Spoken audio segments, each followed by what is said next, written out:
Hey y'all, it's Amanda. We are on video 4 of our beginner series. So this is video number 4, and we started out on Monday. We talked about supplies. Then we on Tuesday talked about, what did we talk about on Tuesday? Somebody tell me. We did palette knife work, we did mixed media work, we did supplies Monday, Tuesday, Wednesday. Today's Thursday. That's what we've done. Supplies, palette knives, mixed media, and today we're going to talk about paint, which is going to be fun. It's going to get a little nerdy. It's going to be a little bit geek-like, if you want to call it that. But I've got some really good questions from some of you, and I'm going to use, I made myself a little chart here. We're going to do some demonstrations. So we're going to do something a little bit different than what I would normally do in a live video. But I think it will be helpful, and hopefully will answer some of the questions that you all have had and have asked. I know I'm just a teensy bit early, but I'm going to put a link here for my website in the comments, and you guys can refer to that link if I talk about something that you are interested in, then that's the link that you can go to find all of the stuff. So that's where all of my paintings are, all of my prints are, all of my classes are, the link to join my creative community, all of those things are on my website. So the link is there for you if you're interested. Okay, Holly is in my creative community, but she had some questions about paint, and she knew that I was going to be doing this live video today. So she had sent me a few questions that are really good questions.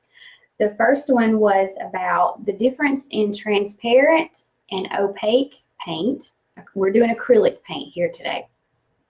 And so that's the first thing that I want to kind of show you is what is the difference, and when you're buying paint, does it even matter?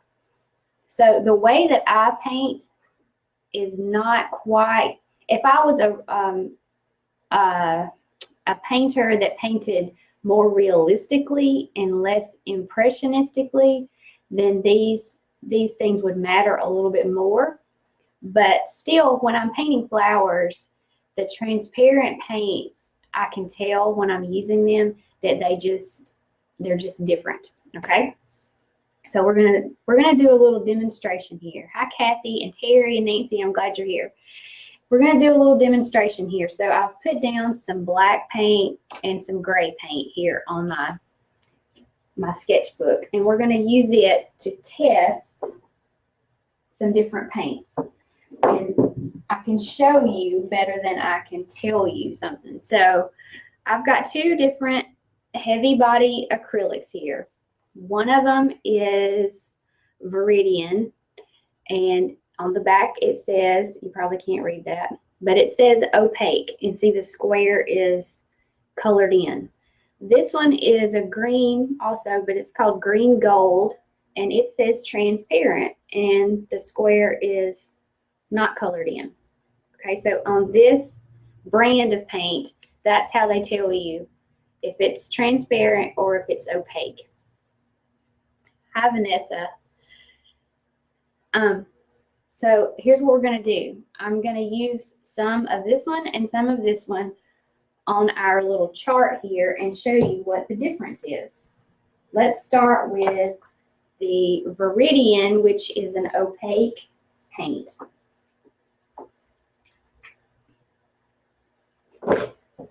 And I'm going to use a brush for this, even though I don't usually do that. I don't use brushes a whole lot, but I'm going to do it for this one. And I'm going to try to keep my hair out of my paint. All right.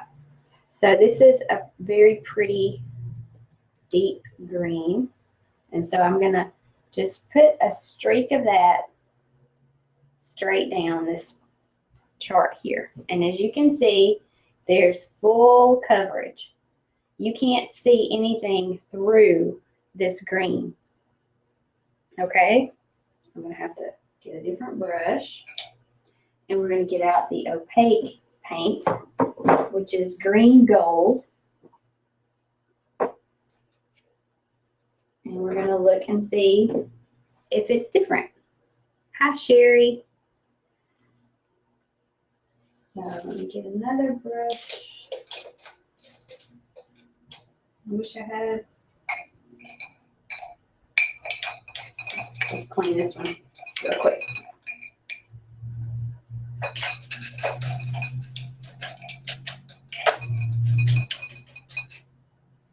All right, so that was the Viridian. This one is the green gold. Put it on my brush. And we're going to do the same thing.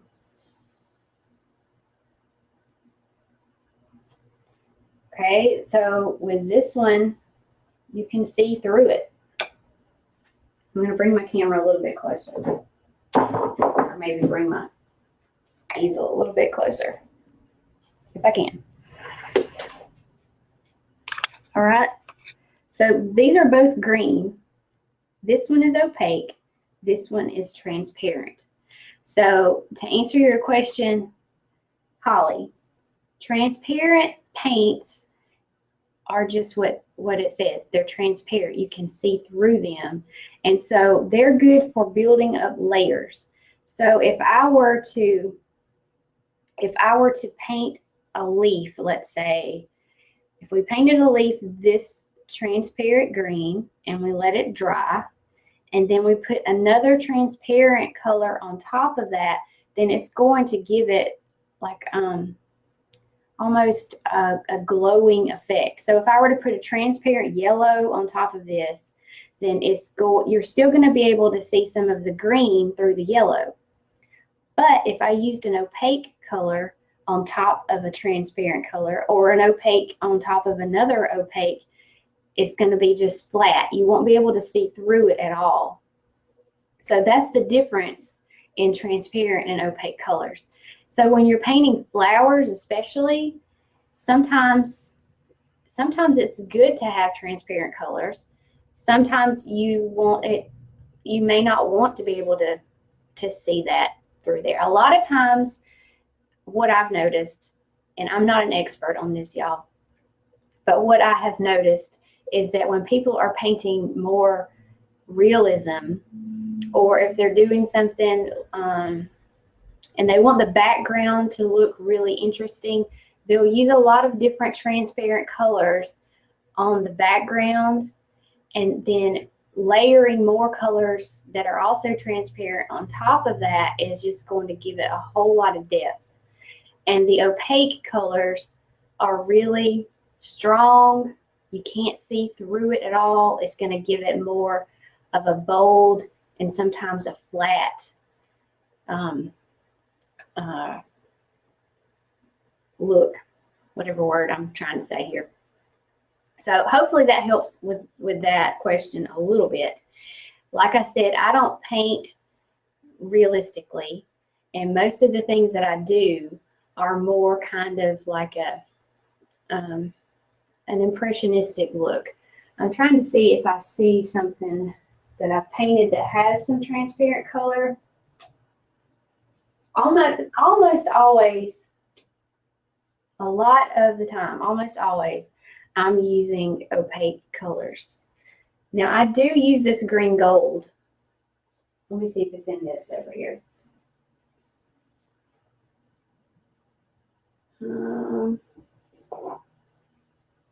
Okay, here's an example of using the green gold. For these leaves here, this color right here is the green gold, and it is mixed in and layered on top of some sap green, and the sap green is more opaque. So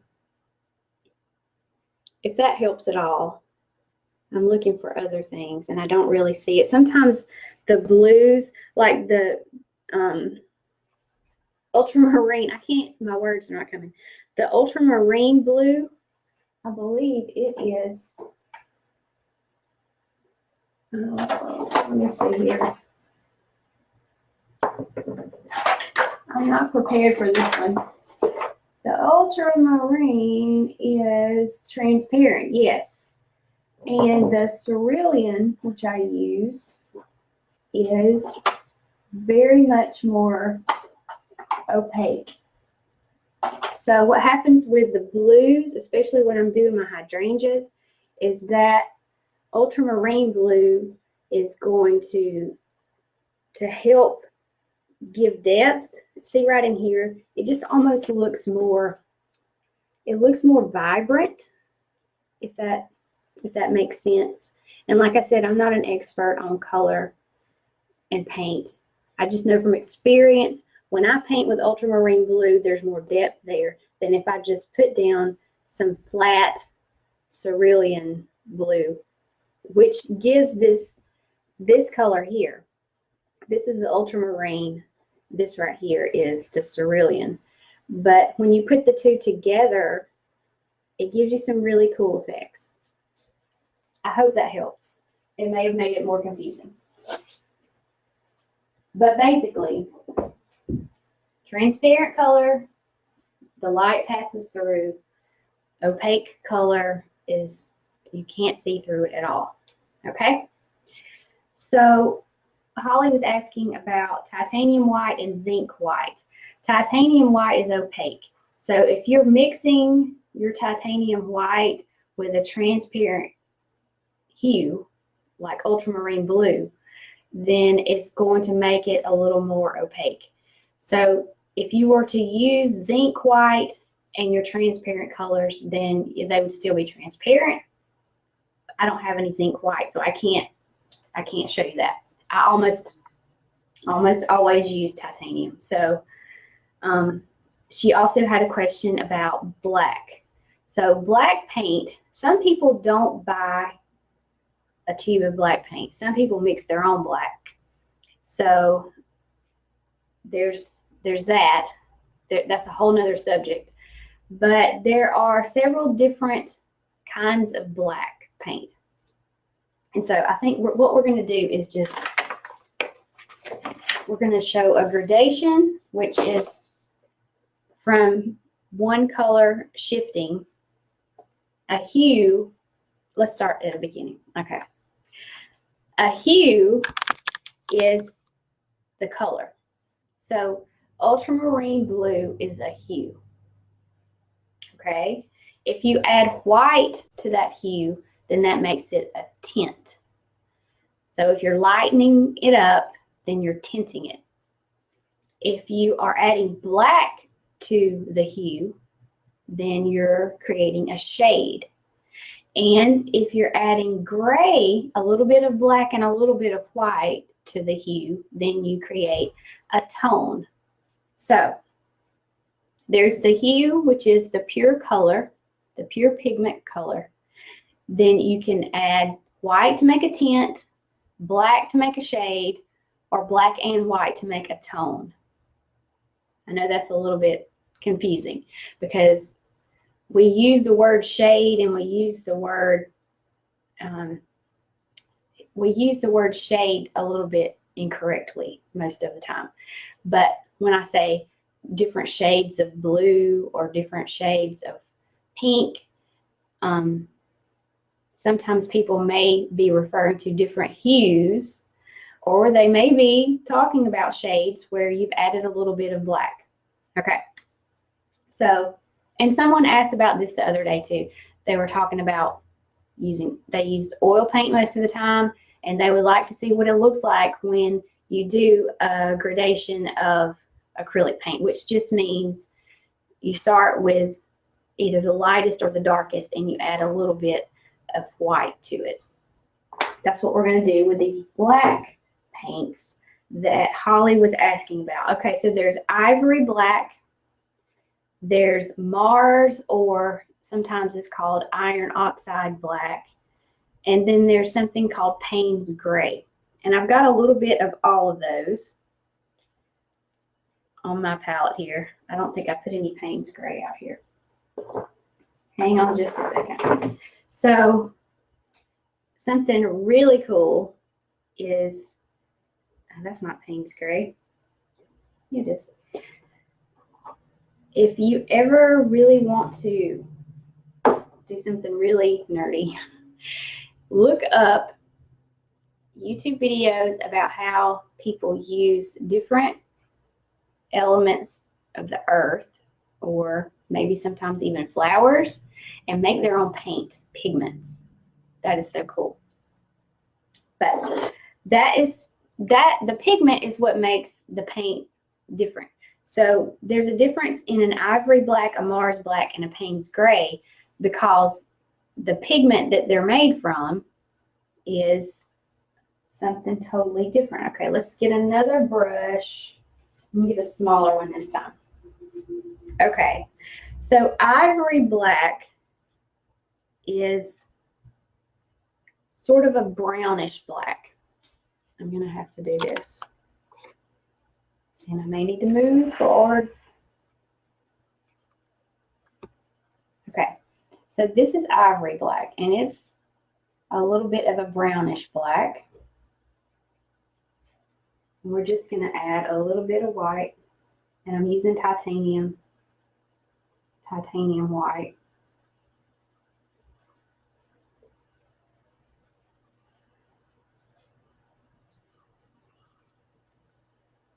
And then a little bit more white. This might have been more fun if I'd used a different color, but Holly asked about these different blacks. And it's going to be interesting to see. I haven't done this before with these different black paints. So it's going to be interesting to see if there is that, difference, if it's very much different than.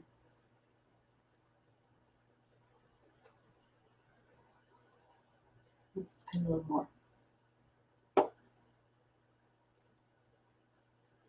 Okay, so this one is the ivory black, and it's a little bit more brown than the next one we're going to try. This next one is called, some people call it Mars black, and some companies have iron oxide. So the iron oxide is what is on the label for this paint that I have. And it's supposed to be a little bit on the cooler side. So it's not, this is supposed to be more of a warm black, the ivory black, and then the Mars black is a little bit cooler. So does anybody know what I mean when I say cooler?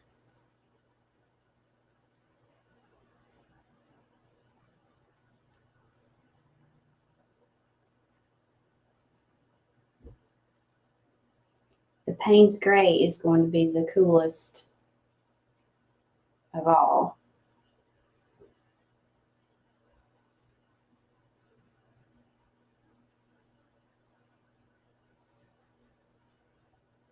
There's not a whole lot of difference, but there is enough that I can tell. I can tell that this one leans a little bit more to the bluish side, for sure.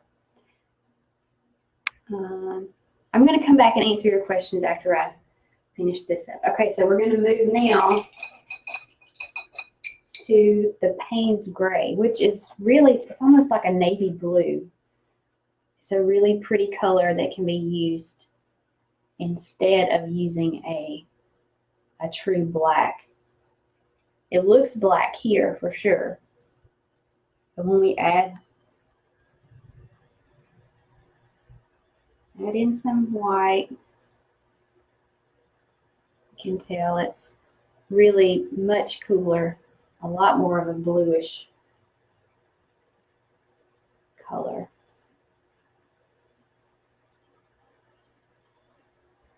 It's more white.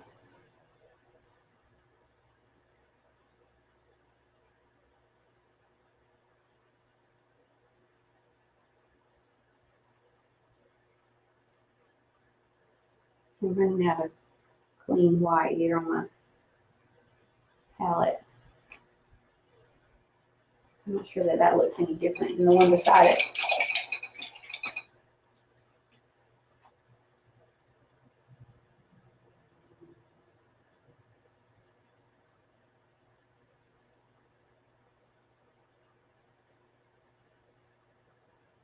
Get a little bit more white.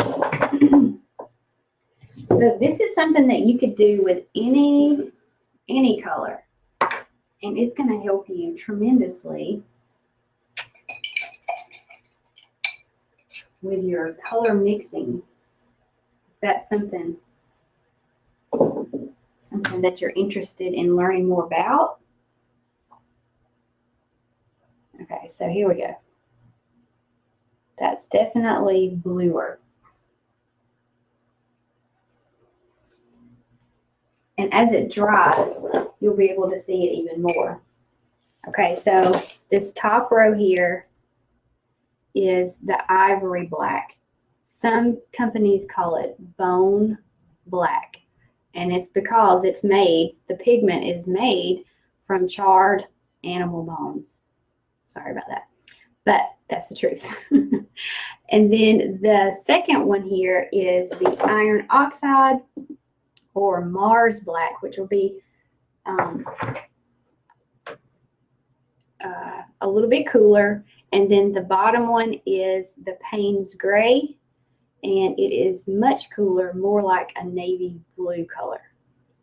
So there is your little black paint chart. And this is a lot of fun to do with your colors. While I've got this green out, let's do a little gradation, is what it's called, of this Viridian, because that is a really interesting green.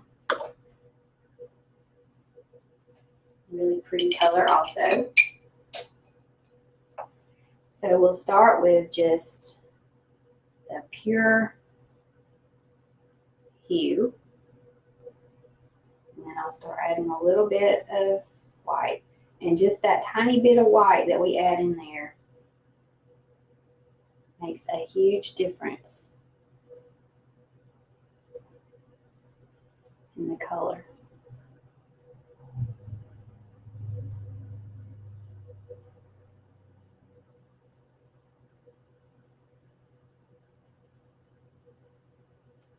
See how much different it gets with every amount of white that I add.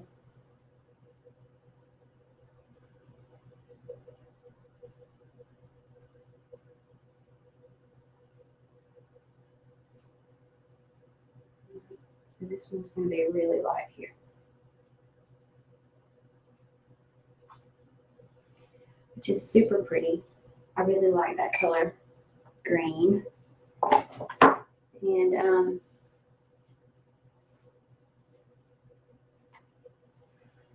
let's see. I had a thought and then it left me. So we talked about the transparents and opaques, hues, tints, shades, tones. That's what I was going to do. This would be an example of, this is the hue, and then we have tinted it. And if you keep going, you would just keep adding more white until it's nothing but white. And that would be your tints there. If you add black to it, then it's just going to get darker and darker. This is already starting out really dark. But if you add a little bit, let's say you mix this and you added a little bit of black to that, then that's going to give you a shade color that you can use with this. So let me do that and let me explain what I mean. So if you're painting leaves and you're using this Viridian green,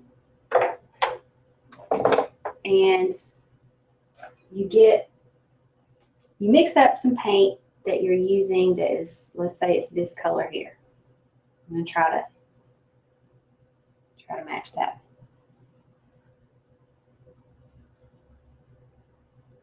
Okay, so this is the color that your leaves are.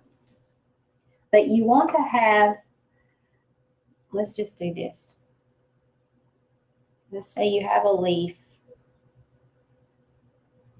but you want to have a little bit of a shadow on your leaf.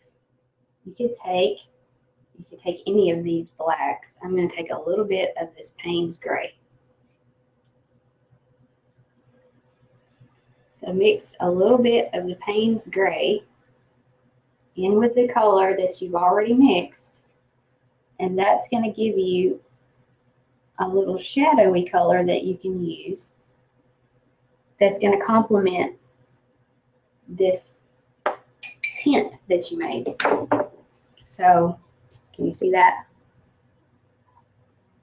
Mixing paint is so much fun, and coming up with different colors that you use in your artwork is a lot of fun too. So it makes it even more original when you are mixing your own colors. So you can add, my point for this was, you can add some black to any of these tints and end up with a tone, which is a little bit of black and a little bit of white added to a hue, and make yourself some different colors that complement each other. Okay, so let's see what questions you guys have. Also, can you see that none of this paint is running off of my palette?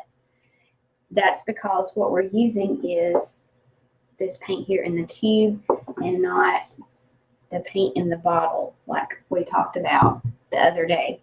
So I'm going to see what questions you guys have and see if there's anything else that you wanted me to kind of demonstrate for you talking about paint.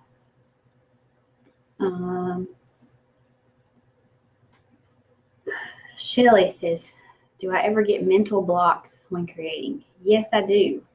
Sometimes I get to a point where I have had a really hard time just making myself paint anything at all.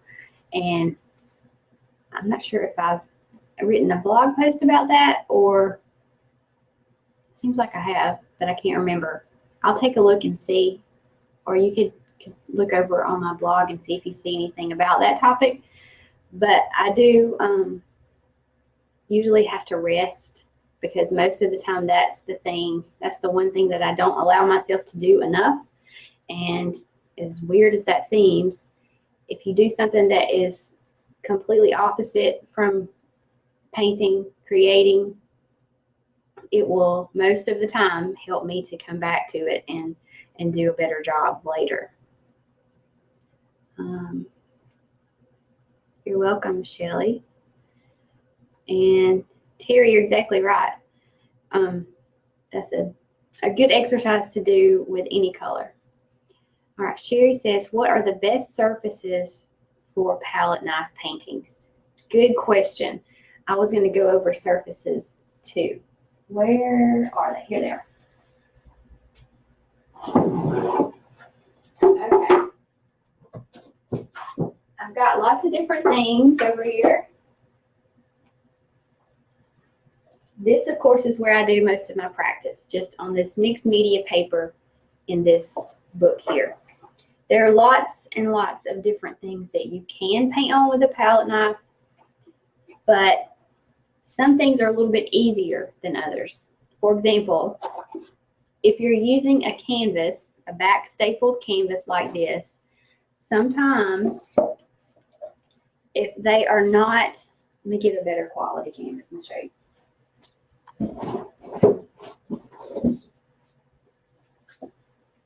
Can you see the difference in the backs of these? All right, this one, the stretch has been stapled, but it's also been sealed. I mean, it's really, really tight. There's hardly any give in this canvas. So when I'm taking my knife and pressing or painting on it, it works really well. But if you're using something like this, it's more of like an economy type pack, then you can even see, let me take this plastic off so it's not so shiny. I'm running out of table space here. But you can see that it's going to make it a little bit hard sometimes for you to paint on this, because it gives, because the tightness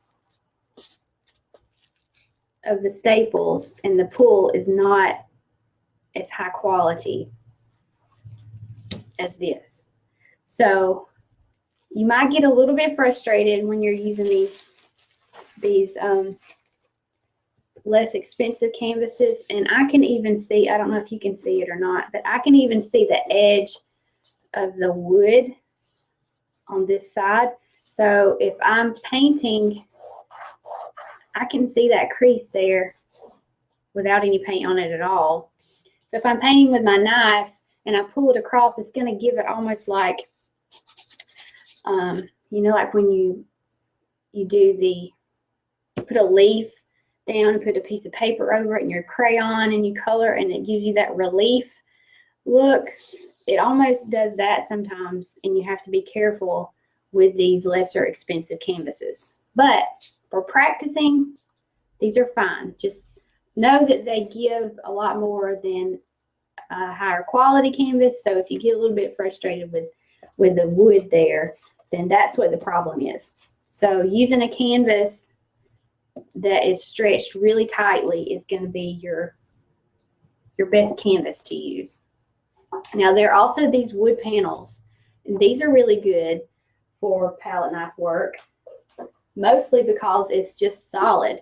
It's really good for mixed media because you can just put down tons of stuff and not worry about it being too heavy. But you're going to need to put some gesso on here. If you're going to paint on top of wood, you need to put gesso on the wood first so that your paint doesn't just absorb right into the wood. Okay? And then there are also some gesso panels that you can buy. You can also get these wood panels that are gessoed that will look similar to this, if you cover that side up. And that's a really good surface for palette knife work also. I tend to use canvas more than anything else, but that's just my my personal preference. All of those things are suitable.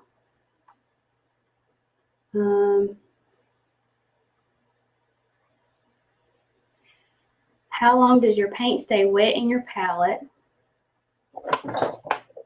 that has the lid? Okay, this one has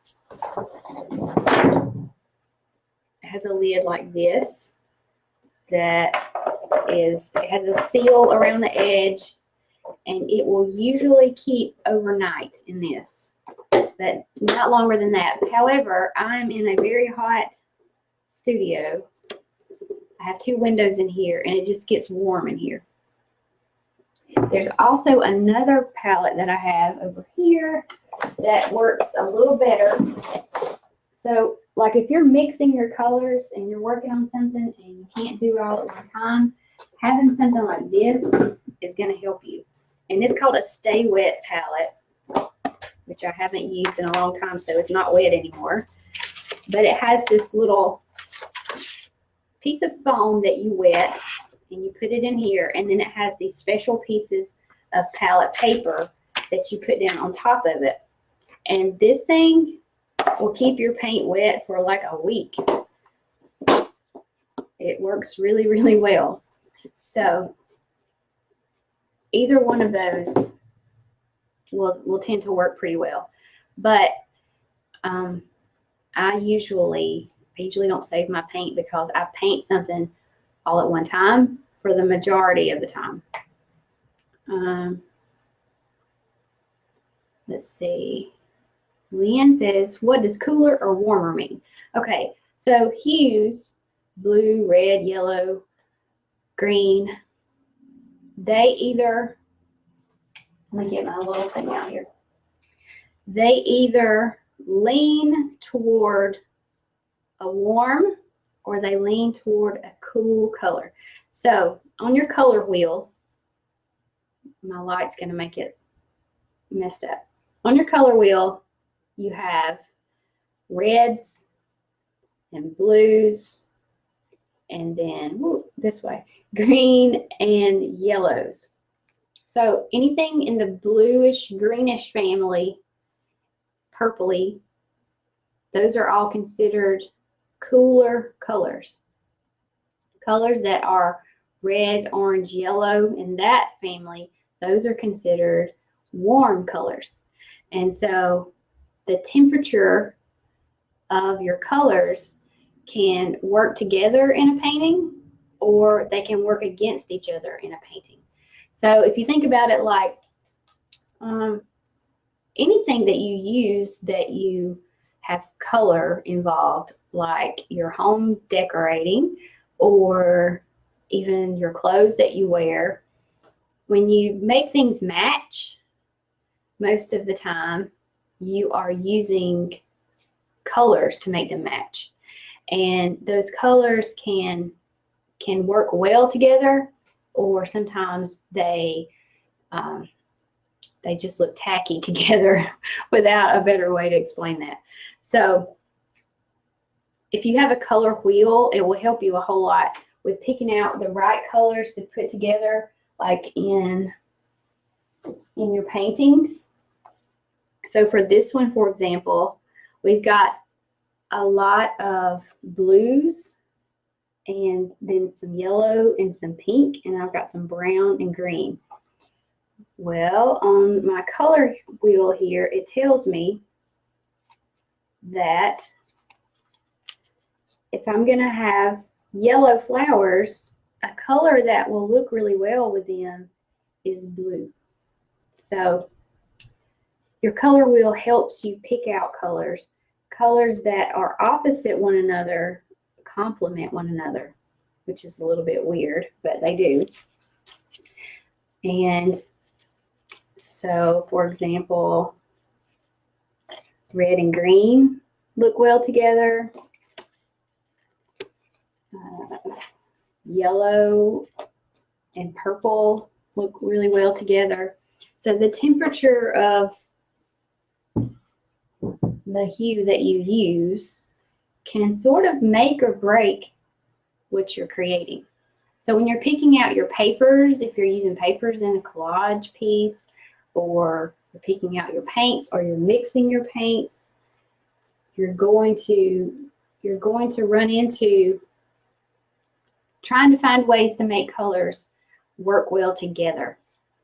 And so knowing a little bit about color temperature will help you, especially if you're painting flowers.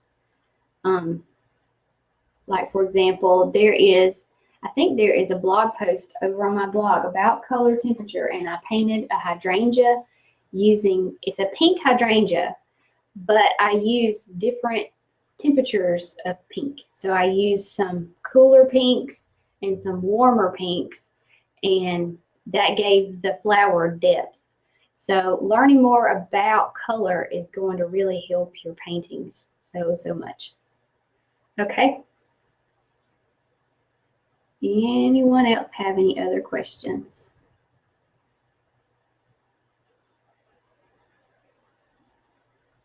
You're welcome, Shelley.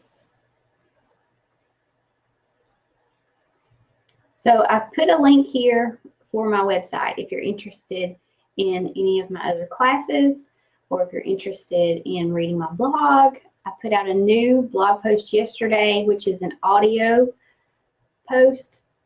I'm still contemplating podcasting. I haven't decided if I want to go that direction or not. I've got 2 audio files that are on my website now in the blog area that you can listen to, and I'm still trying to decide if I want to turn that into something more than that. But it's about creative confidence, and so that's something that you might be interested in if you want to head over and listen to that. And I've got a lot going on right now. I've also got a new collection of original art that's going to come out on May the 14th. And my creative community, which is my online painting group, is going to be closing on Monday, which is May the 11th. So if you're interested in any or all of that, then you can go over to artbyamandahilburn.com and find all that information. I appreciate you guys being here, and I hope you learned a little something and weren't too bored with my geekiness today. But I will see you tomorrow, and tomorrow we're going to paint a flower. So if you want to be here tomorrow at noon, then we'll get out the palette knife and some paint, and I'll move the camera over my table so you can see a little better, or I may continue to use my easel. It depends on how big I want to paint this flower that we're going to do, and we'll just do that tomorrow. I'm glad you're looking forward to it, Kelly. I'll see you guys tomorrow at noon. Bye.